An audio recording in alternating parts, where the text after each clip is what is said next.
नमस्कार दोस्तों, मैं रानी देवी और आप देख रहे हैं पीपी न्यूज़ 24। दोस्तों, आज हम एक ऐसे मुद्दे पर बात करने जा रहे हैं जिसने देश भर में बड़ी बहस छेड़ दी है। लेकिन उसे देखने से पहले आप लोग जल्दी से चैनल को सब्सक्राइब कर लीजिए, क्योंकि इस चैनल पर हम आपको ऐसी ऐसी बड़ी अपडेट देंगे जो बड़े चैनल आपसे छुपाते हैं और जिसे जानना आपके लिए बेहद ज़रूरी है। तो जल्दी से चैनल को सब्सक्राइब कर लीजिए और घंटी वाला बटन दबा दीजिए।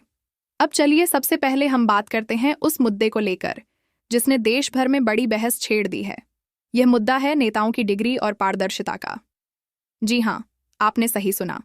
देश के प्रधानमंत्री नरेंद्र मोदी और पूर्व केंद्रीय मंत्री स्मृति ईरानी की शैक्षणिक योग्यता को लेकर फिर से सवाल खड़े हो गए हैं। और इस बार वजह है दिल्ली हाई कोर्ट का ताज़ा फैसला। अब आप सोच रहे होंगे कि आखिर कोर्ट ने क्या कहा, क्यों यह मामला अचानक इतना चर्चा में है। और सबसे बड़ा सवाल, क्या वाकई जनता को यह जानने का हक नहीं है कि उनके नेता कितने पढ़े लिखे हैं। आइए जानते हैं। सबसे पहले आपको याद दिलाना चाहूंगा कि प्रधानमंत्री नरेंद्र मोदी खुद कई बार मंच से कह चुके हैं कि उन्होंने ज्यादा पढ़ाई लिखाई नहीं की। उन्होंने इसे अपनी ताकत बताया कि बिना बड़ी डिग्रियों के भी वो देश के सर्वोच्च पद तक पहुंचे। लेकिन जब यही बात गर्व के साथ कही जाती है तो फिर जनता यह भी पूछना चाहती है कि जो डिग्री दिखाई गई थी उसमें इतना विवाद क्यों हुआ। दिल्ली हाईकोर्ट ने साफ कहा है कि नरेंद्र मोदी की डिग्री की जानकारी सार्वजनिक करने की कोई जरूरत नहीं है, क्योंकि यह पब्लिक इंटरेस्ट यानी सार्वजनिक हित का मामला नहीं है। यही नहीं, कोर्ट ने स्मृति ईरानी की 11वीं और 12वीं की जानकारी को लेकर दायर अपील भी खारिज कर दी। यानी उनकी पढ़ाई लिखाई से जुड़ी जानकारी भी अब सामने नहीं आएगी। अब सवाल उठता है दोस्तों, जब देश का आम छात्र छोटे छोटे एग्जाम्स के लिए अपनी मार्कशीट तक दिखाने को मजबूर होता है, जब हर जगह डॉक्यूमेंट्स जमा करने पड़ते हैं, तो फिर नेताओं के मामले में यह प्राइवेसी का मुद्दा क्यों बन जाता है। आप और हम जानते हैं कि देश में शिक्षा को लेकर कितनी अफरा तफरी है। कभी नीट का पेपर लीक हो जाता है, कभी एसएससी, कभी यूपीपीएससी और बीपीएससी के एग्जाम्स, हर जगह छात्रों के अधिकारों का उल्लंघन हो रहा है। ऐसे माहौल में अगर देश के प्रधानमंत्री या पूर्व शिक्षा मंत्री की डिग्री पर ही सवाल हो तो जनता का भरोसा कैसे बनेगा। यहाँ सबसे बड़ा मुद्दा है पारदर्शिता। क्या एक प्रधानमंत्री को नहीं दिखाना चाहिए कि उनकी डिग्री असली है?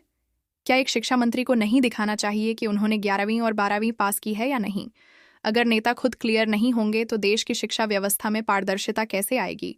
और यही वजह है कि यह मुद्दा केवल नेताओं की डिग्री का नहीं बल्कि देश के युवाओं के भविष्य का है। दोस्तों, जब पारदर्शिता की कमी होती है तो वैज्ञानिक सोच भी पीछे रह जाती है। आपको याद होगा, कभी कहा गया कि क्लाइमेट चेंज जैसी कोई चीज नहीं है, बस हमारी सहने की क्षमता कम हो गई है। कभी एक गंभीर बीमारी डिसलेक्सिया पर मजाक किया गया, कभी कोरोना काल में गोबर और पापड़ से इलाज की बातें सामने आईं। यह सब इस बात का इशारा है कि देश में साइंटिफिक टेम्परामेंट यानी वैज्ञानिक दृष्टिकोण की भारी कमी है। और जब नेता खुद इस तरह के बयान देते हैं तो बच्चों तक क्या संदेश पहुंचता है, ये सोचने वाली बात है। भारतीय राजनीति में नेताओं को अक्सर विपक्ष को देशद्रोही, एजेंट और ना जाने क्या क्या कहा जाता है। लेकिन जब खुद पारदर्शिता से डिग्री नहीं दिखाई जाती तो फिर नैतिक तौर पर विपक्ष पर आरोप लगाने का आधार कितना मजबूत रह जाता है। इस फैसले का एक और पहलू है आरटीआई यानी सूचना का अधिकार। यह वही कानून है जिसके जरिए आम लोग सरकार से सवाल पूछ सकते हैं। लेकिन अगर नेता की डिग्री जैसी बुनियादी जानकारी भी आरटीआई से नहीं मिल पाएगी तो सोचिए आने वाले समय में और कितनी चीजें छुपाई जाएंगी। सबसे खतरनाक असर युवाओं पर पड़ता है। लेकिन दो सोचा, आम छात्रों को नौकरियों के लिए भाग दौड़ करनी पड़ती है।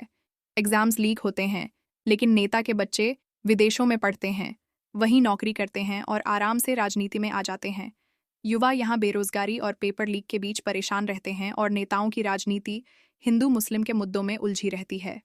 तो दोस्तों, असली सवाल यही है, क्या जनता को अपने नेताओं की डिग्री जानने का अधिकार नहीं होना चाहिए? क्या इसे प्राइवेसी कहकर टाला जा सकता है? और अगर ऐसा ही होता रहा तो राजनीति और शिक्षा दोनों में